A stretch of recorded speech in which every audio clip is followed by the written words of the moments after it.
The name Jeffrey Epstein refuses to fade.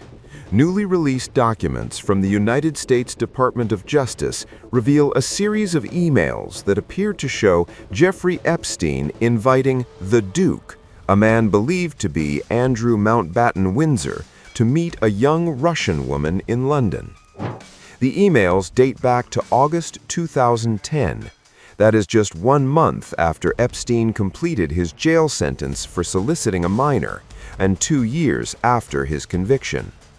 The messages are signed simply A, with a signature that appears to read HRH Duke of York KG. According to the emails, Epstein suggests that the Duke might enjoy having dinner with a 26-year-old Russian woman who would be in London that month.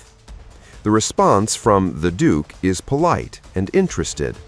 He writes that he will be in Geneva until the morning of the 22nd, but would be delighted to see her. He then asks, will she be bringing a message from you? And adds, is there any other information you might know about her that might be useful to know? Epstein replies with a brief description.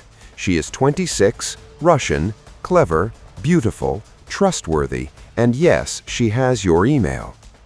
The emails do not allege or demonstrate any criminal wrongdoing, but they raise fresh questions. A second exchange from September 2010 adds further intrigue. Epstein writes that he is in London, asking what time he and another individual should meet, noting they would also need private time. The Duke responds that he is leaving Scotland and could arrive by evening. Then comes a striking suggestion. Alternatively, we could have dinner at Buckingham Palace and lots of privacy. Epstein replies simply, BP, please. The emails offer no indication of what, if anything, ultimately took place. Andrew Mountbatten Windsor has repeatedly denied all wrongdoing.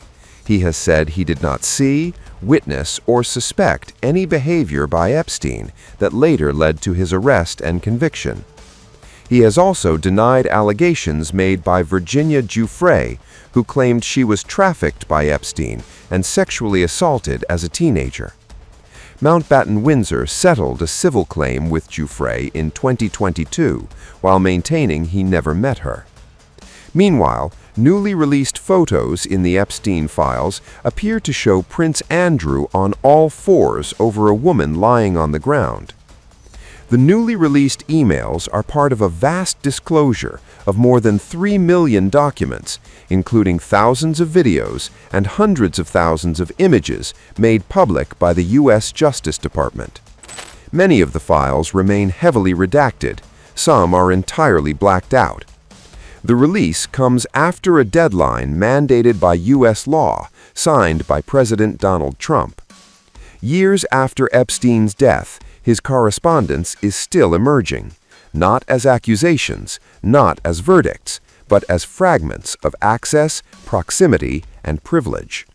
And once again, the Epstein files force uncomfortable questions into the open about who had the door opened for them and who was willing to walk through it. I'm here today to talk about the department's compliance with its production obligations under the Act.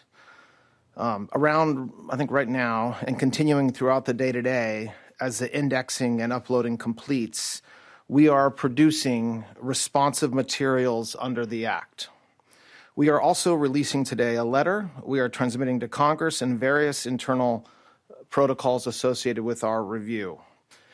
The department's collection effort resulted in more than 6 million pages being identified as potentially responsive, including department and FBI emails, interview summaries, images, videos, and various other materials collected and generated during the various investigations and prosecutions that the Act covered.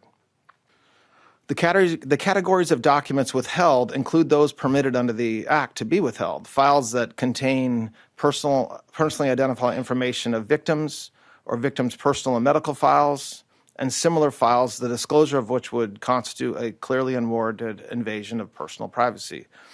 Any depiction of CSAM or child pornography was obviously excluded. Anything that would jeopardize an active federal investigation. And finally, anything that depicts or contain images of death, physical abuse, or injury, also not produced.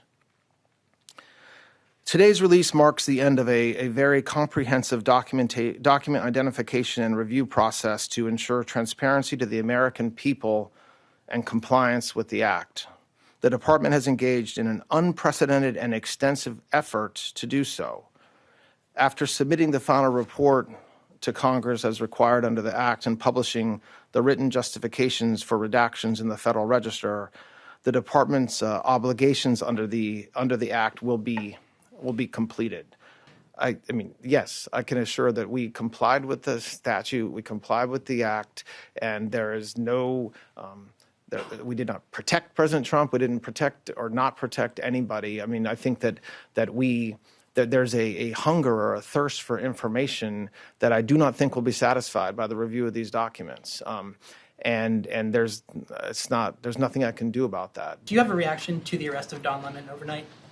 Do I have a reaction to what? To Don Lemon's arrest overnight? Do I have a reaction to it? I don't know what that means. What are you looking for me to do? Jump up and down? No, I don't have a reaction to it. I don't know that the charges are unsealed yet. So no, I can't. I'm not going to comment on that.